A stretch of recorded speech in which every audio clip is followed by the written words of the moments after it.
Un matin, je prends ma voiture et j'ai un accident. Puis là, la Massif m'a proposé de faire réparer ma voiture avec des pièces de réemploi. Et alors, vous feriez quelle pub pour montrer ça? Ce que je montrerai, les dessins de mes petites filles. Elles sont fascinées par cette voiture. Et grâce à la Massif et aux pièces de réemploi, la voiture peut rester dans la famille.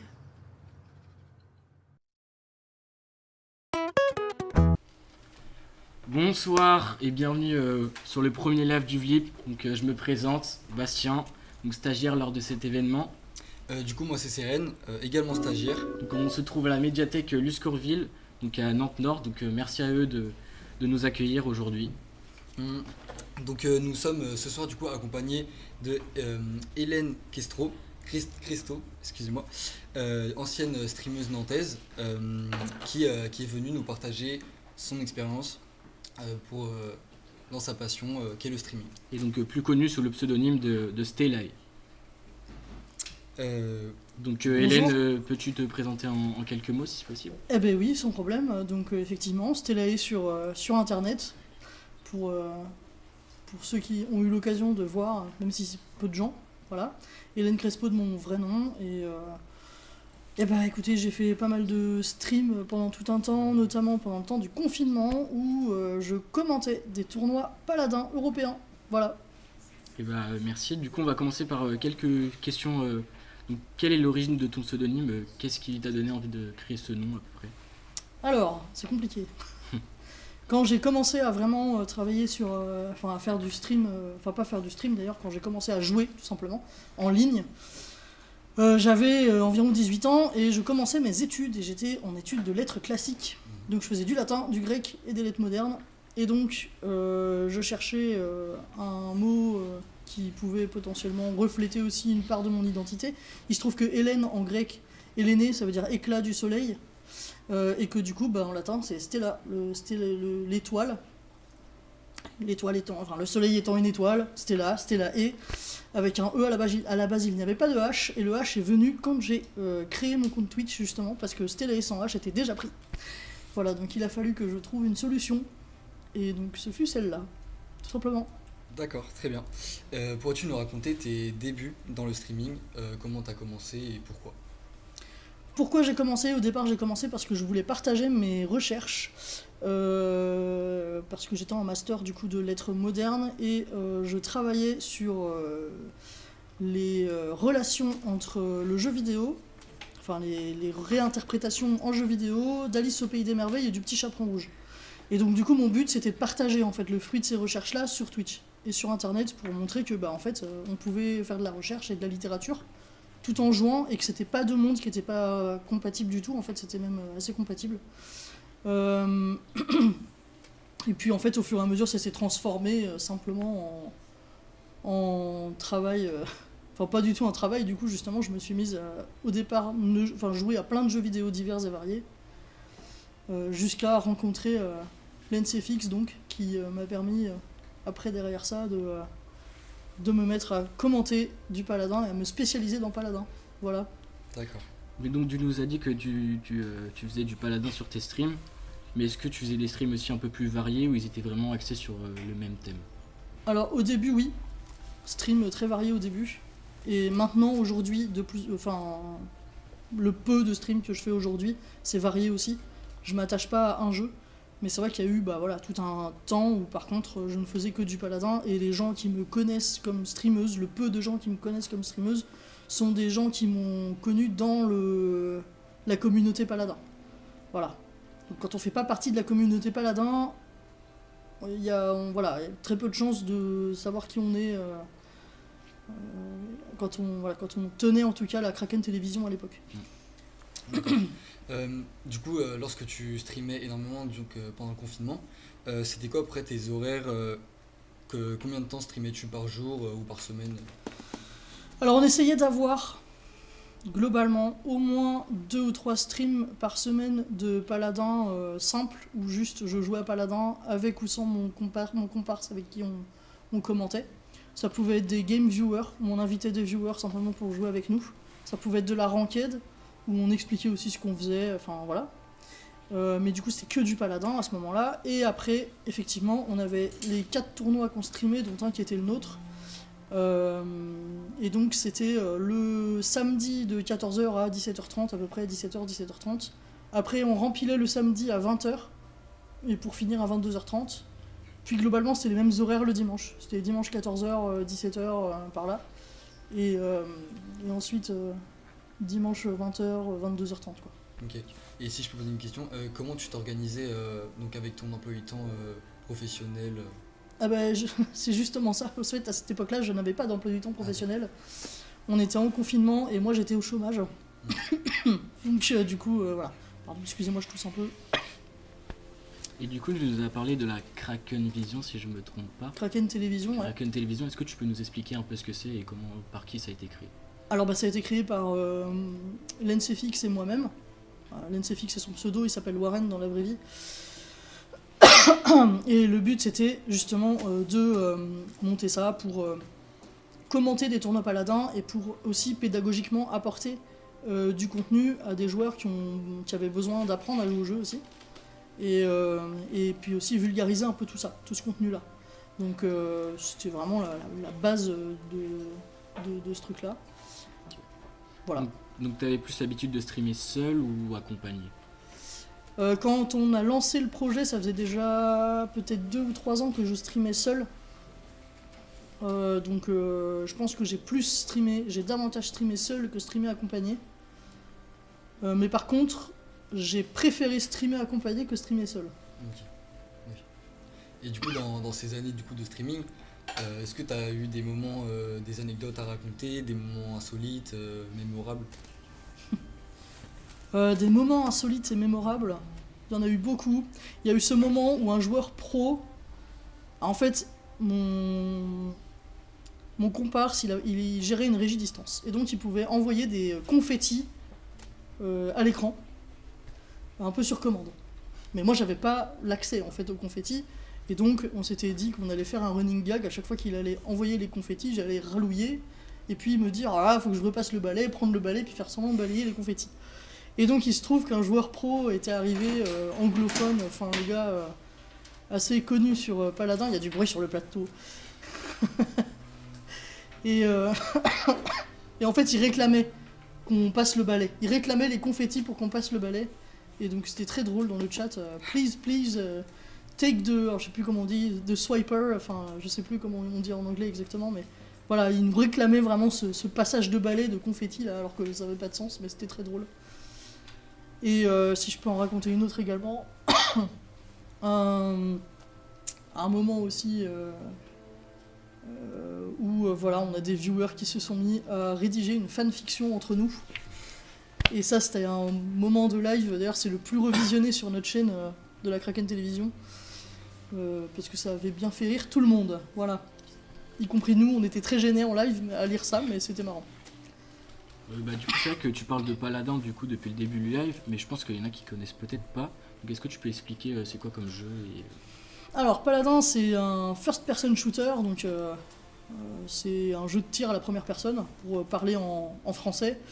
Avec des personnages qui ont chacun des compétences et qui sont chacun dans des rôles différents. Le but étant de capturer le point et, qui est central au départ, et puis ensuite d'aller ramener, une fois qu'on a capturé le point, la charge qui a pop dans la base ennemie. Voilà, donc ça ressemble beaucoup à Overwatch. C'est pas Overwatch parce que c'est pas axé sur les mêmes logiques stratégiques. Et il y a des choses qui changent quand même, qui sont modifiées par rapport à Overwatch, mais il y a quelque chose quand même de... C'était un des concurrents d'Overwatch, hein. Toujours jouable d'ailleurs, Paladin. N'hésitez pas à aller y faire un tour si vous avez envie. Voilà. Très bien. Et tu disais que c'était un jeu pas très joué, qui avait peu de joueurs, malgré quand même qu'il y en ait. Mais est-ce que les tournois étaient compliqués à organiser ou vraiment les joueurs étaient faciles à trouver? À l'époque, nous, quand on a lancé tout ça, les joueurs étaient faciles à trouver parce que on était au début d'une sorte de nouvelle ère en fait sur Paladin. En fait, on est arrivé au moment à peu près où Paladin a décidé d'arrêter l'e-sport officiel. Donc, du coup, tous les joueurs pro, semi-pro et les joueurs aussi lambda, amateurs qui aimaient bien jouer en équipe, il y en avait quand même pas mal, beaucoup d'équipes amateurs encore aujourd'hui. Hein. En fait, après, se sont finalement rabattus sur tous les tournois amateurs européens, tous les tournois communautaires. En fait, c'est même plus des tournois communautaires, c'est plutôt comme ça qu'on devrait les appeler. Et donc, parce que l'organisation était loin d'être amateur, elle, par contre. Et donc, du coup, on a eu la chance quand même de collaborer avec des tournois qui étaient sponsorisés par le jeu lui-même. Donc, avec des récompenses en cristaux, c'est la devise du jeu, à l'issue d'une victoire. Quoi. Okay. Voilà. Okay. Et donc, tu as fait ça, tu faisais ces streams surtout par plaisir, mais est-ce que ça t'est déjà venu à l'idée d'en vivre, d'en faire ton métier professionnel? On voulait le faire à un moment donné, mais en fait, la problématique qui s'est posée à nous est toute simple, c'est que comme Paladin, c'est un jeu de niche, c'était compliqué d'en vivre, hein, de fait. Donc bon, bah c'est pas grave, on s'est dit tant pis, on va essayer d'autres choses. Alors on a essayé d'autres concepts aussi, mais voilà, plus tard. Ok, très bien. Donc là on va poser une question un peu plus technique. Du coup on stream, et du coup on stream avec du matériel.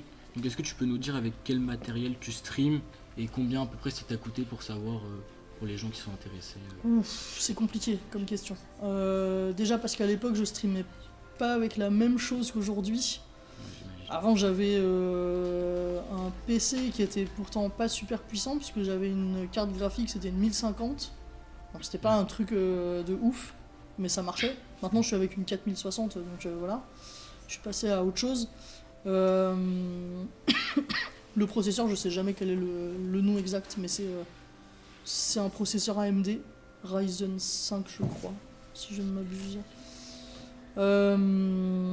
Et puis bah, après forcément du double écran, quand on était en tournoi il fallait du triple écran absolument. Après en termes de budget c'est compliqué de l'évaluer parce que c'est quelque chose que j'ai acquis au fur et à mesure. C'est-à-dire que j'ai pas commencé tout de suite avec plein de matos. Je suis pas arrivé un jour et j'ai dit allez hop, je claque 2000 € de matériel pour faire du stream. C'est plutôt, en fait tu commences en disant voilà je lance un stream, je branche un deuxième écran que j'ai, par contre je crois que j'ai toujours eu un deuxième écran pour streamer. Okay. Parce que ça c'est important, si vous voulez commencer à streamer, prenez un deuxième écran assez vite. Parce qu'être avec le téléphone c'est compliqué. Le deuxième achat le plus important c'est le micro, parce que le son est plus important que l'image. Et après, bah là, la caméra, souvent j'ai fait des achats aussi qui sont des achats d'occasion. Hein. Parce que des bons micros, des bonnes caméras ou des choses comme ça, vous pouvez les trouver sans trop de difficultés dans les Easy Cash et compagnie, là, hein, tous ces trucs-là. Donc en fait, je pense qu'à terme, ça m'a pas coûté tant de sous que ça. Mais bah forcément, au fur et à mesure, je sais pas, j'ai pas d'idée vraiment de ce que ça a pu me coûter en tout. J'ai peut-être mis 1000 € en tout, je pense, dans un setup, ou un peu plus quand même, mais avec le PC compris. Le PC à l'époque m'avait coûté quelque chose comme 700-800 balles, donc je dirais environ 1800 € du coup en tout. Mais faut progresser par étapes. Il n'y a pas besoin d'avoir tout d'un coup. Oui, il y a une évolution avant. Voilà. C'est-à-dire, hop, tu fais ton stream, au bout d'un moment tu te dis, ok, il faut que je upgrade, il faut que j'aille là. Bon, bah je vais prendre ça. Tu vois. Bah, tu dis maintenant que tu fais beaucoup moins de stream, mais quelle est ton opinion, toi, sur l'évolution du milieu, du coup, vers un cadre plus professionnel du monde du streaming? Tu veux dire me concernant? Ouais. Me concernant, non, moi je compte plus devenir. Je compte plus partir dans cette voie-là. C'est pas que le streaming me plaît plus, mais c'est ce que j'ai tendance à dire souvent. Disons que le fait que Twitch soit aussi la propriété d'Amazon et qu'il y ait quand même un impératif écologique aussi derrière, c'est-à-dire que l'utilisation de la bande passante à outrance, des serveurs à plus savoir quoi en faire, etc., c'est des choses qui m'importent beaucoup et qui commencent à me gêner un peu. Donc quitte à faire du... Parce que par contre le format du direct me plaît beaucoup. Donc quitte à faire du direct, ça m'intéresserait davantage maintenant aujourd'hui de faire du direct en audio plutôt. En format audio, donc après, voilà, j'ai pas encore du tout écumé toutes les possibilités pour faire ça, mais c'est sûr qu'avec avec LensFX, si on a l'occasion de participer de nouveau dans ce genre de participer à nouveau et de créer de nouveau du contenu en direct, on se tournera probablement vers ce genre de contenu-là, et pourquoi pas missionner des radios en fait directement, des stations de radio pour leur dire bah voilà, on a une chronique potentiellement ou des choses à vous proposer quoi. Okay. C'est un peu sur le feu, mais c'est loin d'être sûr à 100%. Et du coup pour continuer, c'est qu'est-ce que tu penses est-ce que tu penses que plus tard le Twitch va pouvoir remplacer la télévision du coup dû à sa diversité en termes de contenu et à ce que propose la plateforme? Je pense pas, je pense que ce sont deux médias qui n'apportent pas la même chose. Parce qu'en fait, alors Twitch est intéressant pour son côté interactif, mais et aussi pour son côté accessible, et c'est cette accessibilité là peut-être qui fait que je pense pas que ça remplacera la télévision. Parce que tout le monde peut faire un stream en vrai. Relativement, évidemment. Avec une bonne connexion, avec une machine qui tient la route, on peut lancer un live. Le truc, c'est que sur Twitch, il y a quand même une énorme quantité de lives qui sont pas hyper qualitatifs. Et c'est pas grave. C'est pas grave. Des fois, on est content d'aller voir des petits streamers qui débutent. C'est aussi une autre ambiance et une autre atmosphère. Mais la télévision, on est sur des plateaux professionnels, on est sur des gens qui maîtrisent très très bien leur métier au pluriel. Et c'est vrai que sur Twitch, la plupart du temps, même si là par exemple c'est pas le cas, on est tout seul à gérer tout ça. Et donc, il y a des formes quand même d'imperfection qui se glissent là-dedans, qui peuvent être intéressantes, mais qui, à mon sens, remplaceront pas la télévision. Mais à mon avis, il faut pas voir les choses comme Twitch d'un côté ou YouTube d'un côté et la télé de l'autre, c'est-à-dire Internet et la télé de l'autre, et ils sont en concurrence. Il faut juste voir ça comme finalement deux médias qui sont juste ensemble et qui coexistent et qui sont pas là pour la même chose. Enfin, moi j'ai tendance à le voir comme ça. Ils ne proposent pas du tout les mêmes choses. Bah donc, non. Non, et d'ailleurs Twitch s'inspire beaucoup de la télévision. De plus en plus. C'est sûr. Et écoute, merci d'avoir répondu aux questions. Avec plaisir. Donc, voilà. Bon, on va passer à notre des prochaines questions du coup qui sont peut-être des questions du chat et des questions du public si jamais. Du coup, on va laisser notre collègue s'en charger.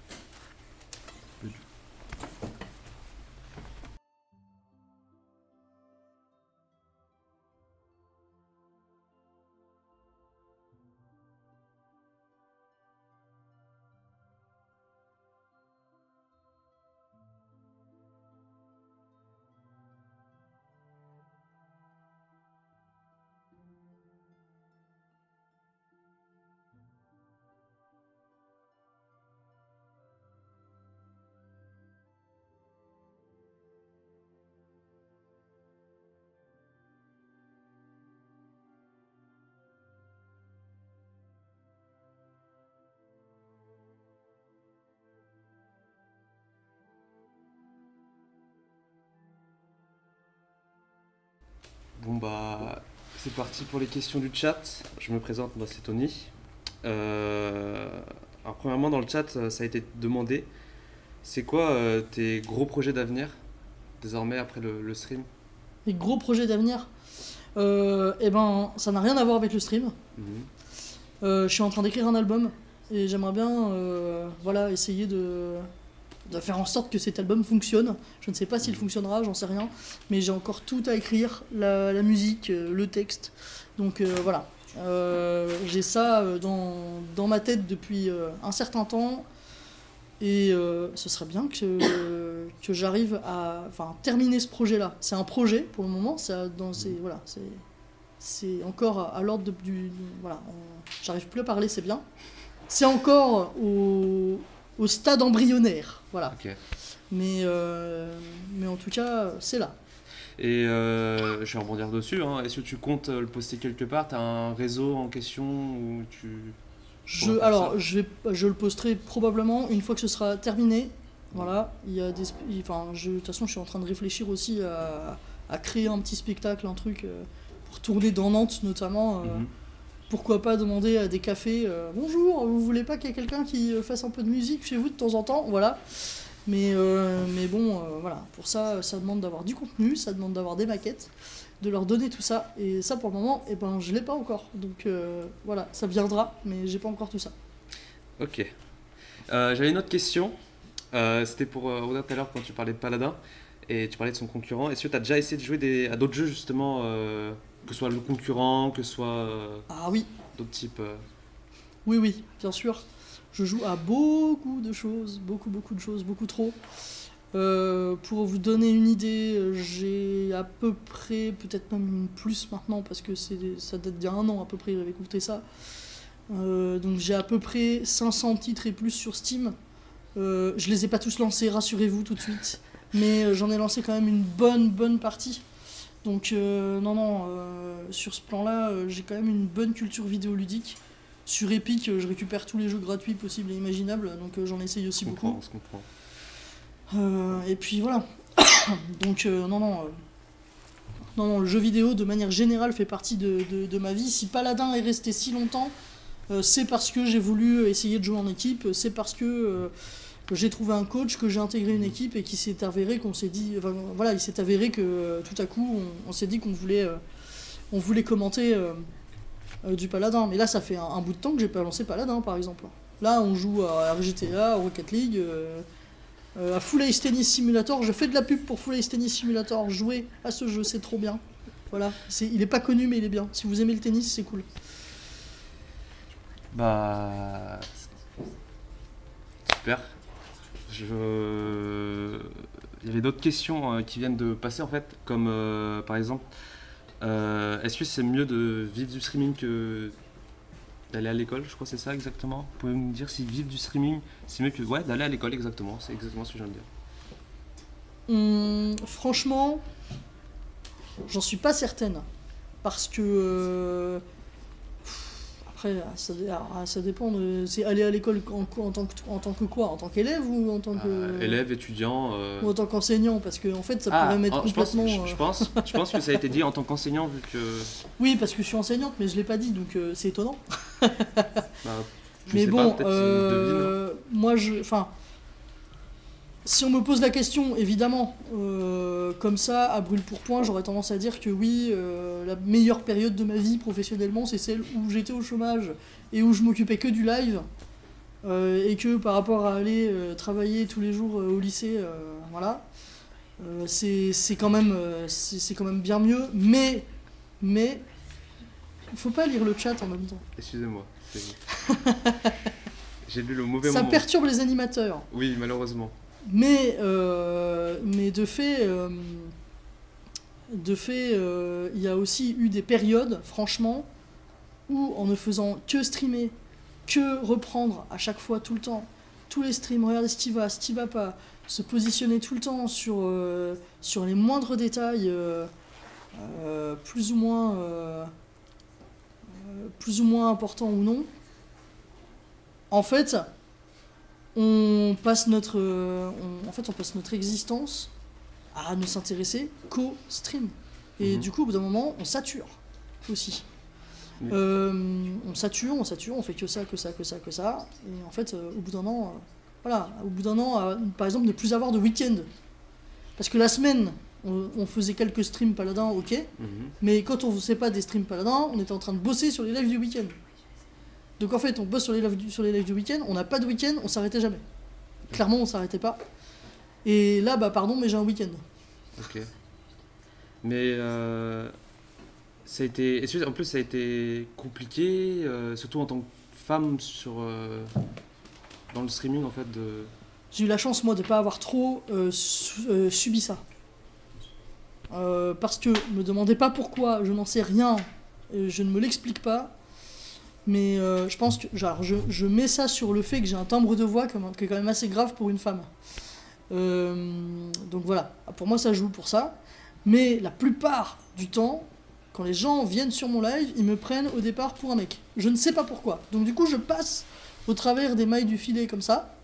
Voilà. Mais clairement, quand on est une fille sur Twitch, c'est horrible. Parce qu'on n'est jamais assez bien. C'est-à-dire que soit on est trop joli et du coup on nous traite de tous les noms. Mhm. Voilà. Parce qu'on est maquillé, parce qu'on aime bien mettre une petite robe, parce que voilà. Voilà. Soit on ne répond pas aux codes de la féminité, voilà, les codes qui sont établis par je ne sais qui, mais qui sont là. Là, pour le coup, c'est pareil, on nous traite aussi de tous les noms. Donc en fait, on sera jamais assez bien, peu importe où est le curseur. Et il n'y a pas de milieu, c'est pas vrai. Il n'y a aucune nana qui se prend zéro insulte, et moi-même j'en ai fait les frais de temps en temps. Donc non. C'est quand même compliqué comme posture. Mais c'est compliqué aussi pour les garçons, mais pour d'autres choses. Mhm.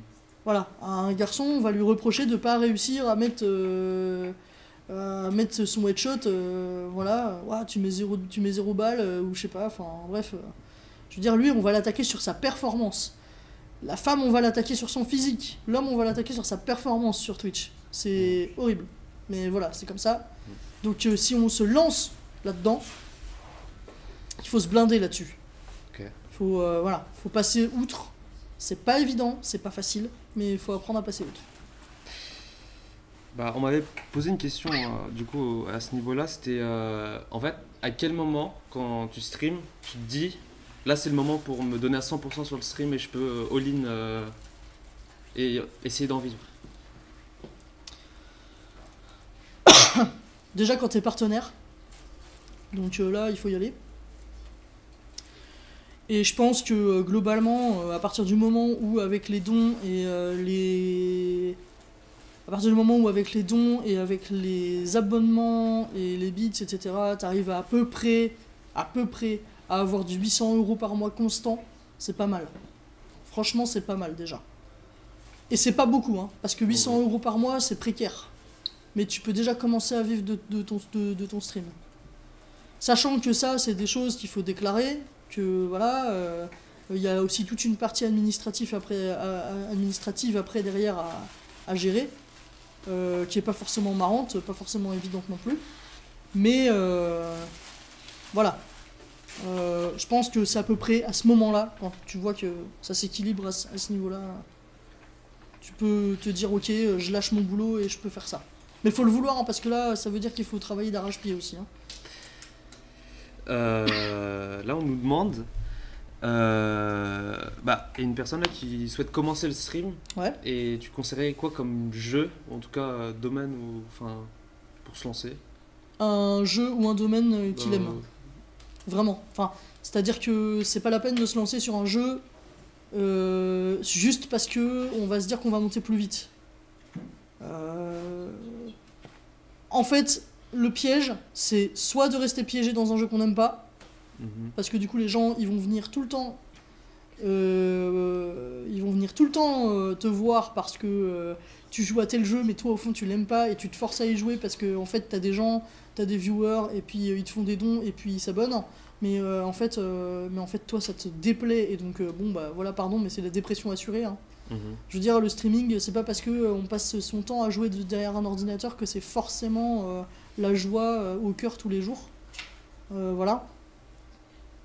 Donc vraiment pour moi le truc le plus important c'est est-ce que j'ai un jeu de cœur, est-ce que j'ai un jeu que j'aime bien, ou est-ce que j'ai un jeu sur lequel j'ai envie d'approfondir mes connaissances. Et là, ouais, on peut se dire, ok, je vais démarrer avec ça. Et pas forcément un jeu d'ailleurs, hein, ça peut être, je sais pas, le dessin, ça peut être la musique, ça peut être sur Twitch, ça peut être plein de choses aujourd'hui. Ça peut être le codage aussi, il y a des gens qui codent en live. Il y a J'ai des... vu ça. Ouais, il y a des gens qui... il y a des gens qui font plein de choses, on peut tout faire en fait. Il suffit d'avoir la bonne idée. Et avoir la bonne idée, ben... Moi, personnellement, je parle d'expérience. Hein. J'ai des amis qui codent, j'ai des amis qui font ça en live. Il y a même tout ce qui est de la couture, des trucs comme ça. Voilà. Et j'en ai vu et c'est incroyable tout ça, hein, je trouve. Prochaine question. Intéressante ces questions. Est-ce que tu penses que Twitch devrait se limiter du coup qu'aux jeux vidéo et est-ce que t'aimerais que en tant que prof que ça pourrait s'ouvrir plus sur de l'éducatif par exemple? Je pense que ça s'est déjà ouvert sur de l'éducatif depuis longtemps. Et que c'est très bien que ça s'ouvre sur de l'éducatif. Et il n'y a même pas forcément besoin de sortir du jeu vidéo d'ailleurs pour rester dans l'éducatif. Bon, cela dit, pour répondre à ta question dès le départ, non, moi j'ai pas de problème avec le fait qu'il y ait plus que du jeu vidéo sur Twitch. Voilà, ça me gêne pas du tout, au contraire, je veux dire, c'est aussi la diversité des gens qui est intéressante à explorer. Et de toute façon, si ça n'avait pas été sur Twitch, ça serait allé sur YouTube, quoi. Hein. Enfin, j'ai envie de dire, il y a d'autres espaces en fait qui auraient été peut-être plus ouverts. Mais à terme, si Twitch avait décidé vraiment de se renfermer que sur le jeu vidéo. Mais non, je pense que c'est une très bonne chose.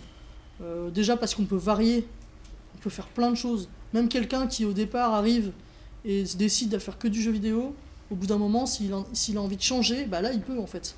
Il peut aller chercher, bah au fait, je suis pas que joueur. Je sais pas, je joue de la guitare aussi. Et go, on va faire un petit live guitare en live, ça va être sympa et ça va changer. Bah là, il peut le faire sans qu'on l'embête, qu'on le reporte pour une raison X ou Y, pardon. Voilà. Donc non, je pense que c'est important. Et donc pour reprendre sur le côté éducatif, bah en fait, nous c'est la base de nos streams à l'époque. Quand on a commencé à commenter sur Paladin, le but c'était de vulgariser Paladin. C'était de faire en sorte que les gens comprennent Paladin. Et c'était de faire en sorte aussi que les gens ressortent de là en se disant waouh, soit j'ai jamais joué au jeu mais j'ai compris des trucs donc je vais tenter. Soit je joue au jeu mais il y avait des trucs que je comprenais pas et tiens ils ont dit un truc que j'ai compris. Donc je vais pouvoir le mettre en application directement dans mes prochaines parties quoi. Et en fait c'était le but du truc. Et d'ailleurs c'est le but des choses aussi qu'on a expérimenté après Paladin. On a toujours été dans la pédagogie et dans le côté éducatif. Sans forcément le vouloir, c'est juste que c'est une valeur qu'on a, on aime transmettre. Donc voilà. Là, je vois une question, plus en termes techniques au niveau de la modération. Est-ce que tu as des conseils, tu as des règles que tu mets à tes modérateurs en plus ou comment tu fais en fait au niveau de ta modération? Alors, là, à l'heure actuelle, j'ai des modérateurs, mais ils sont pas tellement là puisque je stream très peu. Mais à l'époque, quand on était avec la Kraken TV à faire de la modération, à effectivement recruter des modérateurs pour ces temps surtout de commentary sur Paladin, on avait des directives, on avait des fiches en fait. On disait voilà, on attend d'un modérateur ça. Alors je peux pas les citer malheureusement parce que je les ai plus en tête, mais ils avaient vraiment une fiche métier presque. Où en fait ils avaient de lister toutes les tâches qu'on leur demandait de faire. Donc il y avait dans les tâches globalement c'était de l'animation de chat, gestion des sondages ou des choses comme ça. Évidemment gestion des bans, des time-out, tous ces trucs-là. Et en fait, on expliquait ce qu'on tolérait et ce qu'on tolérait moins, par exemple. Bah là, pour revenir par rapport à tes lives, ce que tu as pu faire sur Paladin et tout, est-ce que tu as déjà eu des sponsors officiels, non officiels Moi, non. Enfin, nous, non. On s'est jamais fait sponsoriser au sens strict. Par contre... on a déjà du coup cast un tournoi qui lui s'est fait sponsoriser, donc on avait un sponsor sur le stream hein, de fait. On était sponsorisé par Logitech à l'époque. C'était la IND Cup sponsorisée par Logitech qui les avait contactés. Et du coup, on avait fait gagner 2 chèques de 100 €, 2 bons d'achat Logitech de 100 €. Donc c'était plutôt pas mal en vrai, 100 € pour ce stuff chez Logitech. Il y avait quand même moyen de faire quelque chose. Voilà, d'ailleurs, c'était. Alors, je crois qu'on l'offrait au vainqueur du tournoi. Et il y avait un tirage au sort. Et donc, à l'issue de ce tirage au sort, étonnamment d'ailleurs, une anecdote de plus, à l'issue de ce stream, c'est un joueur pro qui avait gagné le tournoi, qui donc avait récupéré le premier chèque de 100 €, et son frangin qui avait gagné au tirage au sort, après derrière. Donc voilà, ils avaient gagné en famille 200 € de bons d'achat Logitech, c'était vraiment pas du tout fait exprès, mais bon, voilà, ça s'était goupillé comme ça, quoi. Je vais voir au niveau des questions. Bah oui, de trucs comme des conseils pour les jeunes streamers, ceux qui débutent fraîchement comme ça. Parlez. Voilà, parlez, animez votre stream, même s'il n'y a personne. Plus vous parlez, plus les gens sont susceptibles de rester. Alors que si vous êtes silencieux sur votre stream, en fait, on va passer, on va regarder, et puis on va se dire, bah du coup il dit rien, bah du coup je m'en vais. Voilà, tout simplement. On vous demande pas d'être performant, même les garçons, même si on va vous mettre la pression sur cette performance-là, on vous demande pas d'être performant. On vous demande d'être bienveillant, gentil, d'expliquer ce que vous êtes en train de faire si vous comprenez bien ce que vous êtes en train de faire, de montrer à quel point vous aimez votre jeu. On vous demande d'être vous, en fait. Voilà. Par contre, un autre conseil sur notamment votre travail de mise en place des scènes, etc. En amont, soyez rigoureux. Soyez rigoureux, faites attention à ce qu'il n'y ait pas des blancs quelque part, des trucs qui sont un peu bancals, mal agencés. Non, et faites en sorte que ce soit rigoureux, parce que ça aussi c'est pareil, on vous le rendra, quoi. Si votre stream il est beau à regarder, si c'est pas brouillon, et que vous parlez et que vous animez votre stream, normalement il n'y a pas de raison, il y a des gens qui vont commencer à rester et ça va monter tout doucement.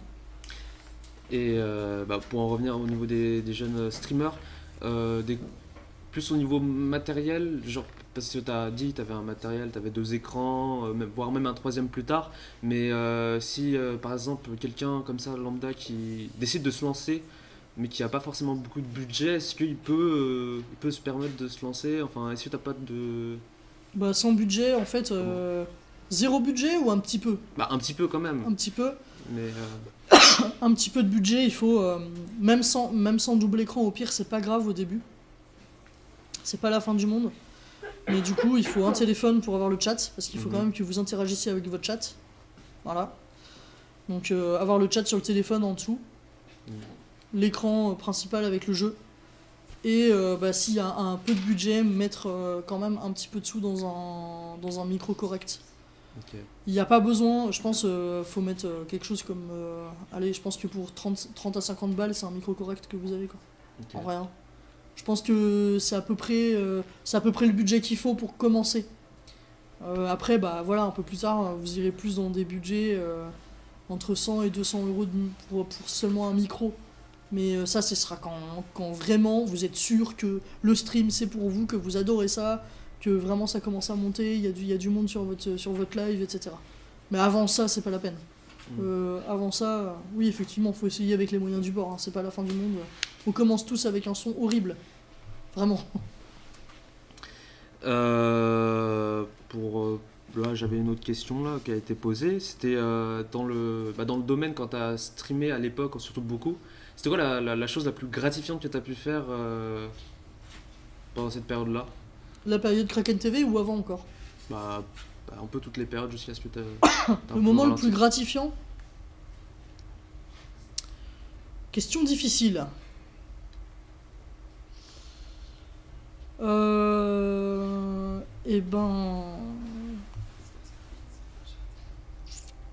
C'est compliqué.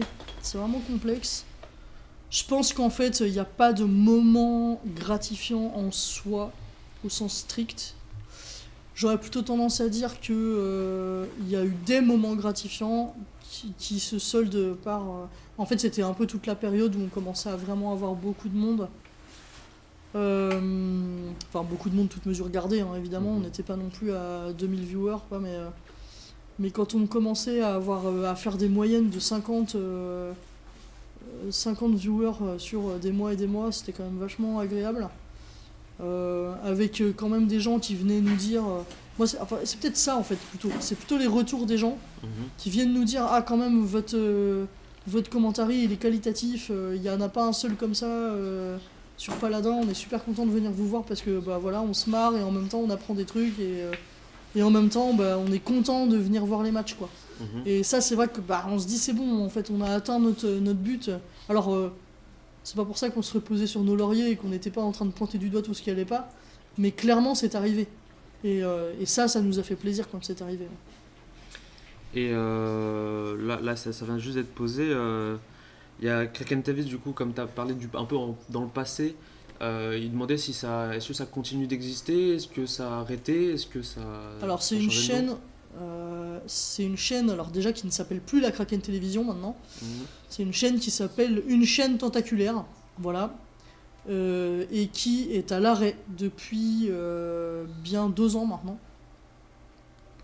En fait, pendant un temps, elle a continué à tourner parce qu'on avait codé un bot Discord qui s'appelait Jimpolus, et en fait on faisait les mises à jour, les patch notes en vidéo sur sur une chaîne tentaculaire pour montrer en fait où on en était avec Jimpolus. Jimpolus qui est à l'arrêt aussi depuis un certain temps. C'était un mini-jeu en fait, on avait codé un mini-jeu sur Discord. Mais il est à l'arrêt parce que malheureusement les politiques de Discord vis-à-vis des images ont beaucoup changé, beaucoup évolué. Parce qu'ils sont en train de faire eux des économies de bande passante justement, des économies de serveurs. Donc du coup ils réduisent les formats d'images. Et donc nous ça nous empêchait de coder correctement Jim. Mais oui, du coup depuis un certain temps maintenant c'est une chaîne qui est à l'arrêt, il n'y a plus rien du tout dessus. Et je pense qu'il n'y aura plus rien du tout dessus. Voilà, puisque l'idée c'est de sortir en fait de Twitch, en tout cas en collaboration avec l'NCFX. Donc voilà, à mon avis on ne collaborera plus ensemble sur cette chaîne. C'est terminé désormais. Là on nous demande comment t'arrivais à trouver un équilibre en fait entre ta vie perso et le stream à l'époque. Franchement, je pense que j'y arrivais pas.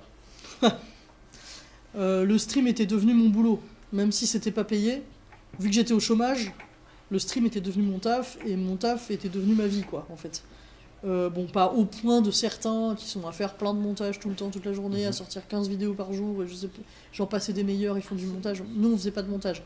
Mais par contre, comme on était toujours en train de réfléchir et de réfléchir à comment on allait dire ça, à revulgariser des choses, à réfléchir à des nouveaux concepts. Après, quand on était sur la fin, on réfléchissait à de nouveaux concepts, à créer des overlays, à composer de la musique, etc. Et ben, du coup, on était un peu embêtés parce que, au bout d'un moment, on n'avait plus beaucoup de temps pour le reste. Maintenant, vie perso, en vrai, c'était pas si grave, on était en plein confinement. Donc j'ai envie de dire, de toute façon, on pouvait pas sortir de chez nous. Donc voilà, c'était presque une occupation, et puis on était presque content finalement aussi de donner un peu de distraction à des gens qui, bah, justement, eux non plus pouvaient pas tellement sortir de chez eux. Voilà. Là on nous demande une question un peu plus... Est-ce que, genre, comme t'as dit que t'étais prof, est-ce que tes élèves ils savent que t'es une streameuse, ou en tout cas que t'as eu un passé avec le stream? Alors, mes élèves savent que je joue aux jeux vidéo, mes élèves savent que je stream et que je streamais. Par contre, ils ne connaissent pas mon pseudo sur Twitch, ils sont pas au courant. Et puis, sauf s'il y en a du coup sur ce live. Mais voilà, ils connaissent pas mon pseudo sur Twitch, ils connaissent pas ma vie du tout autour. Je n'exclus pas de leur donner à ceux qui de le donner à ceux qui demandent une fois qu'ils sortent du lycée, quoi. Parce que bon, ça me gêne pas. C'est juste que c'est un peu dérangeant par certains aspects quand il y a des élèves qui débarquent sur un stream.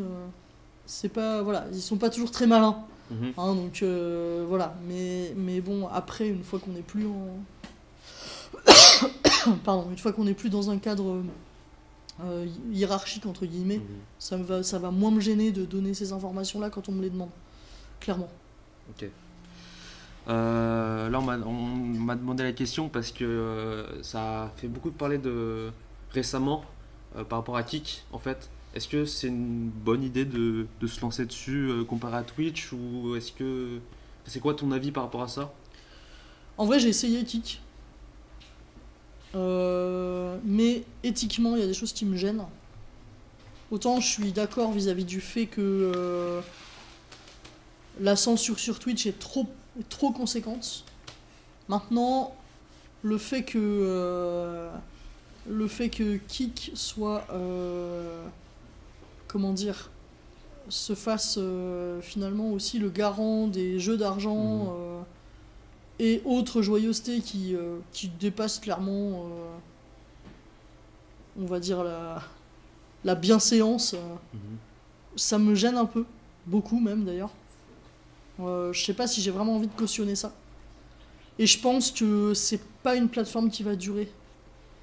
Comme elle est indépendante, qu'on sait à quel point ça coûte de l'argent économiquement de faire tourner des serveurs et des serveurs et des serveurs et des serveurs. Ce qui les sauve peut-être, c'est qu'encore la grande majorité des gens sont sur Twitch. Par contre, c'est vrai que c'est un problème que Twitch ait le monopole. Ça, c'est un problème. Mais bon, de fait, on a vu comment a fonctionné Mixer, on a vu comment ça s'est cassé la figure. Bon, après, eux, ils ont cherché à ce que ça se casse la figure aussi. Miser des milliards, des millions, voire des milliards sur des streamers pour les faire venir sur Mixer. Et puis pour finalement ne plus pouvoir rien payer du tout. Et voilà, même si Mixer éthiquement me paraissait plus intéressant pour le coup. Mais non, Kik. Bon, après, vous pouvez streamer sur Kik. Je pense qu'il y aura moins de viewers. Donc vous partagerez moins votre contenu, malheureusement. Et bon, bah voilà, il y a ce côté éthique qui, moi, me plaît pas. Mais si vous, ça vous rebute pas, allez-y, quoi. Enfin, je veux dire, c'est mon opinion à moi, c'est pas l'opinion générale. Et mon opinion, elle vaut pas mieux qu'une autre, quoi. Hein. Je vais pas arriver et faire ma donneuse de leçons non plus. Donc, si vous, ça vous paraît être une plateforme intéressante, eh ben go, tentez l'aventure sur Kik, c'est pas un souci. Une des questions là que je trouve ça intéressant parce qu'on en a vu un peu dans le chat, c'est comment tu abordes les commentaires, tout ce qui est commentaires un peu négatifs ou trolls pendant les diffusions. Ah bah là en l'occurrence c'est facile, je les ignore, je les vois pas. Donc c'est bien, c'est à vous de les gérer, donc c'est parfait. Moi comment je les aborde, bah normalement j'ai des modos qui s'en occupent. Moi j'aime pas trop m'en occuper, parce que j'ai un problème, c'est-à-dire que je suis trop gentille avec les gens. Et j'ai tendance à considérer que quelqu'un qui arrive dans un chat et qui vient pour embêter le monde, c'est quelqu'un qui probablement est pas bien dans sa vie, à lui, de base. Donc en fait, s'il est pas bien dans sa vie, lui, de base, si je le banne, je lui rends pas service, entre guillemets. Et je suis pas dans une posture d'aide, voilà. Mais donc c'est pour ça, j'ai besoin de modérateurs pour les bans, parce que sinon je les banne jamais. Mais en fait... la meilleure des solutions, c'est l'éducation. Hein. C'est pas allez hop, je te coupe de tout, parce que qu'est-ce qu'il va faire? Il va aller sur un autre live pour essayer d'embêter son monde. Donc en fait, la meilleure des postures serait celle d'essayer de comprendre pourquoi il agit comme ça et d'être dans une posture de discussion. Le problème, c'est qu'on peut pas toujours se mettre dans une posture de discussion quand on est en train de faire un truc. Que parfois c'est trop violent pour qu'on puisse le gérer sereinement. Donc, c'est sûr que le ban ou le mieux c'est le time out en fait. J'aurais tendance à dire ça. Le mieux c'est le time out. Mute temporairement, empêcher l'accès au chat temporairement, expliquer pourquoi on l'empêche et voir si ça va mieux après.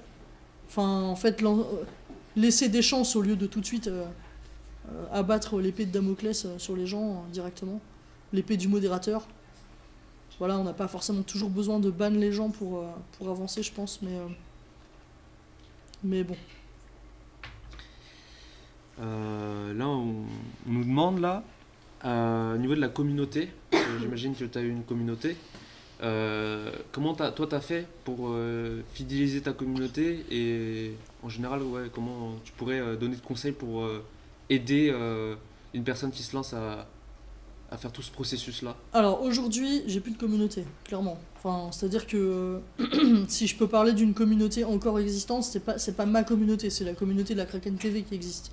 Et qui sont encore les gens qui gravitent un peu autour de moi et qui viennent de temps en temps sur mes lives. C'est toujours les gens de la Kraken. Maintenant, comment on a fait? Nous, c'était pas super compliqué. C'est-à-dire on streamait du Paladin, il y a des joueurs Paladins qui sont venus. Du coup, par voie de conséquence, on était entouré d'équipes parce qu'on faisait partie d'une équipe. L'NCFX c'était mon coach, moi j'étais joueuse, donc on avait déjà les joueurs de l'équipe. On avait les joueurs des équipes qu'on pouvait affronter en entraînement, qu'on pouvait affronter en scrim, qu'on pouvait affronter en tournoi. On avait les joueurs des tournois qu'on commentait aussi. Donc en fait, c'est ça qui a permis en fait d'amasser et d'agglutiner pas mal de gens. Mais finalement, ils ont un point commun, c'est le jeu auquel on jouait. Donc finalement, quand on s'accroche à un jeu, c'est l'avantage, c'est que du coup, ils ont tous ce point commun du jeu vidéo auquel on est en train de jouer. Et donc, des fois, il y a même des gens qui se retrouvent comme ça. Il y a des communautés qui sont presque en... Ouais, j'ai l'idée de la toile d'araignée parce que c'est un peu ça. C'est-à-dire que c'est pas... Il n'y a pas un point central, en fait, il y a plein de streams sur un jeu. Et du coup, les gens se retrouvent sur tous les streams, un peu tout le temps. Et les streamers se raident entre eux. Donc là, la communauté, c'est pas juste une communauté autour d'un stream. C'est une communauté autour d'un jeu qui se retrouve sur plein de streams. Et nous, en fait, ça fonctionnait un peu comme ça. Donc, des conseils pour build une communauté, c'est... et il y a un concept, en fait. Le concept, c'est pas forcément d'avoir un jeu de prédilection et de s'y attacher. Mais par contre, ça peut être plein d'autres choses. Là, pas plus tard que l'autre jour, je voyais, il y a un streamer qui s'appelle Kofi, que vous pouvez retrouver. Alors lui, par contre, il a beaucoup de gens. Mais en fait, il a beaucoup de gens tout en étant très éclectique sur son gameplay, parce que son but, c'est de platiner le plus de jeux possible. Donc en fait, lui, pour le coup, il joue à tous les jeux qu'il veut. C'est des jeux solo, mais il joue à tous les jeux qu'il veut, le temps qu'il veut, puisque à chaque fois, le but, c'est d'essayer d'aller au bout du jeu. Mais il se met pas la pression, s'il a pas envie d'aller au bout du jeu, il va pas au bout. Mais les gens qui viennent le voir parce qu'ils estiment... ce qu'ils veulent voir, en fait, c'est ça. C'est un mec qui va au bout de son jeu, quoi. Voilà. Donc en fait, ce que tu conseillerais aux gens, ce serait aussi un peu de s'intéresser à ce que fait d'autres streamers pour peut-être discuter avec eux et justement tu parlais de raid entre eux. Indéniablement. Si vous êtes, si tu choisis de jouer à un jeu spécifique, il faut aller voir les streams sur ce jeu-là. Il faut commencer à interagir avec les gens. Voilà. Au bout d'un moment, en fait, le truc va se mettre en place naturellement, en fait. C'est normal. C'est comme quand tu vois, t'as un groupe de potes avec un intérêt précis, et hop, tu rencontres un autre groupe de potes qui a le même intérêt. C'est cool, en fait, vous allez commencer à vous mélanger, et puis à discuter de la même chose ou pas, mais en fait, c'est ça qui se passe. C'est très naturel. L'idée, c'est pas d'aller faire de la pub pour son stream sur les streams des autres, hein. Mais c'est juste de dire, en fait, voilà, moi aussi, c'est un centre d'intérêt, c'est ça. Mon centre d'intérêt, c'est ça, voilà. Et puis si à un moment donné, tu streams et que t'es sur le Discord de machin qui stream tel truc, et en fait, il va y avoir des gens qui vont commencer naturellement à venir voir parce qu'ils vont voir que t'es en live pour une raison X ou Y. Donc ça va commencer comme ça. Et puis quand on est à la recherche d'un concept, effectivement, se balader un peu pour voir ce qui se fait, c'est pas inintéressant parce que ça permet de s'ouvrir à plein de modes de pensée différents. Maintenant, c'est aussi très intéressant d'essayer d'innover aussi. De se dire, tiens, qu'est-ce que je pourrais faire de nouveau? Quels sont mes centres d'intérêt? Parce qu'en fait, c'est ça la vraie question. Je veux streamer, c'est quoi mes centres d'intérêt? C'est quoi ce que j'aime faire? Et donc, en fonction de ce que j'aime faire, finalement, qu'est-ce que je peux faire qui pourrait matcher avec finalement le média qu'est Twitch et avec le public que j'aimerais viser sur Twitch. Et après, le concept va émerger. Ou les concepts vont émerger et il faudra en choisir un, voire plusieurs, pourquoi pas, 2 ou 3, ça peut marcher. Mais déjà, un seul dans un premier temps. Là, on me demande si tu en as eu, comment tu as réussi à gérer les périodes où tu n'étais pas spécialement inspiré pour stream, pardon, où tu n'avais pas spécialement eu de motivation pour lancer un live. Est-ce que tu as eu des moments de blanc comme ça, de courtes ou longues périodes où bah, tu n'as Alors, pas spécialement eu envie? à un moment donné, j'en avais assez de streamer toute seule la semaine sur des lives paladins. Mhm. Donc, ma décision a été simple, j'ai arrêté de le faire. Et je me suis concentré sur les lives commentaries. Mhm. L'avantage d'un live commentaire Twitch, enfin un live commentaire sur Paladin, tournoi, etc., c'est que en fait le truc il est tracé. Il n'y a pas besoin d'inspiration pour lancer un live, il n'y a pas besoin de se poser la question de quel jeu je vais lancer, quel jeu machin. Non, il n'y a pas besoin, on sait, il y a un tournoi, on stream le tournoi, point. Donc la question se pose pas. Tu vois? Ouais, je vois. Mais donc en fait je gérais les choses comme ça, même si j'avais pas forcément envie de lancer un live parce que j'étais fatigué, parce que machin, bah c'est pas grave, je le lançais quand même et je traçais. Bon, bah ça posait problème aussi derrière parce qu'il y a un moment donné où on s'est dit bah en fait on sature. Mais à partir du moment où on a compris qu'on commençait à saturer, on s'est dit bah stop en fait. On arrête et puis voilà. Je vais passer à la dernière question. Ouais. Bah là on m'avait demandé c'était quoi les avantages et les inconvénients vu que tu as streamé une partie seule et une partie en équipe, bah justement de rejoindre une équipe comparé à être juste être un streamer solo. Ah bah quand on est tout seul, l'avantage c'est qu'on gère tout. Donc si on fait une erreur, eh bien c'est nous qui l'avons faite et donc on peut pas blâmer personne.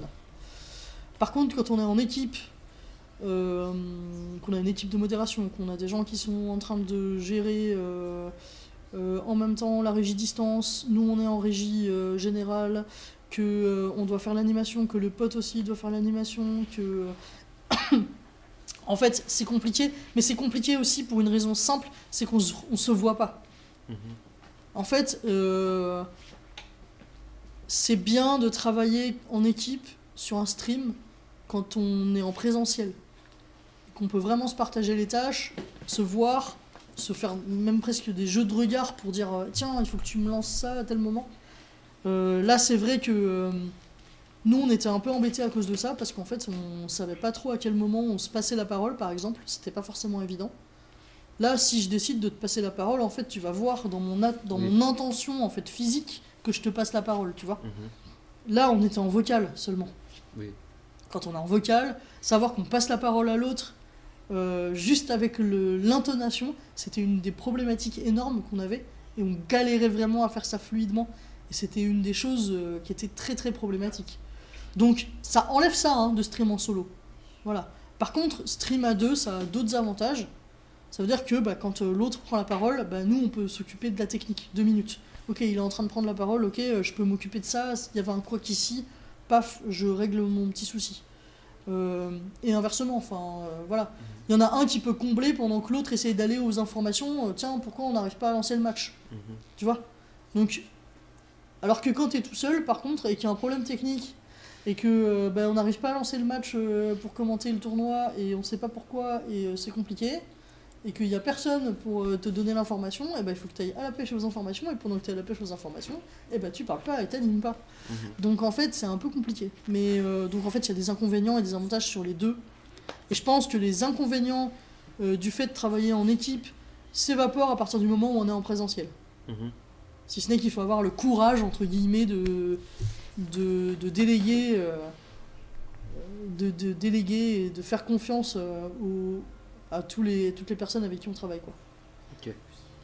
Bah, je te remercie pour ces réponses au niveau des questions, pour le chat surtout. Avec plaisir. Bah, moi, je vais passer à la conclusion. On va terminer cette émission. Pour faire simple, en gros, le streaming, c'est plus basé uniquement, comme on a pu l'entendre, sur le jeu vidéo. Ça s'est diversifié au fil du temps, avec des contenus qui s'est diversifié, comme ce que tu as pu dire, le dessin, il y a eu aussi de la cuisine, même des émissions qui se sont créées hebdomadaires, entre autres comme Popcorn.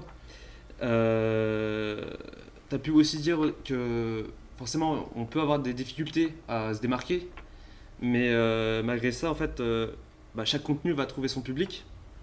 Alors, il faut surtout persévérer, continuer et ne pas hésiter à se promouvoir sur d'autres plateformes, voir aussi d'autres streamers pour justement construire une communauté avec eux. Le stream en plus reste très accessible. On le voit parce que forcément quand on a posé la question au niveau du matériel, si on est débutant, on n'est pas obligé d'avoir un matériel qui coûte par exemple 2500 €, je dis ça comme ça. Non. Mais voilà, on peut se débrouiller et on peut aussi se lancer comme ça avec pas beaucoup de connaissances non plus. Et surtout, en fait, l'intérêt de évoluer en observant un peu ce que font les autres, comme tu l'as dit, c'est de s'inspirer. Et aussi, du coup, forcément, tu deviens petit à petit ami avec eux. Et à force, ça te remotive encore plus à continuer. Et ça, c'est un truc que j'aime beaucoup parce que personnellement, j'ai eu la chance d'avoir des personnes qui ont pu me parrainer. Donc je lance une petite dédicace à Nas Laparesse.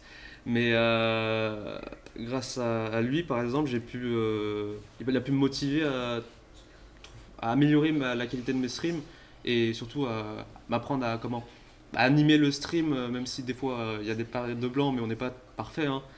Mais grâce à lui, ça m'a permis d'apprendre un peu plus vite comment stream et à me lancer tout seul comme ça.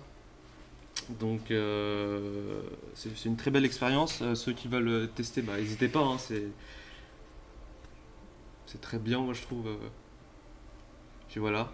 Donc je remercie déjà le VLIP, l'association d'audiovisuel nantaise, pour cette mise en scène. Bien sûr Hélène, pour sa présence, Merci à vous, les questions. Merci au public et au chat d'être présent, c'est le plus important pour qu'on puisse peut aller changer. Et moi je vous dis à la prochaine fois, hein, s'il y aura une prochaine émission bien sûr, bientôt. Puis voilà, ciao ciao.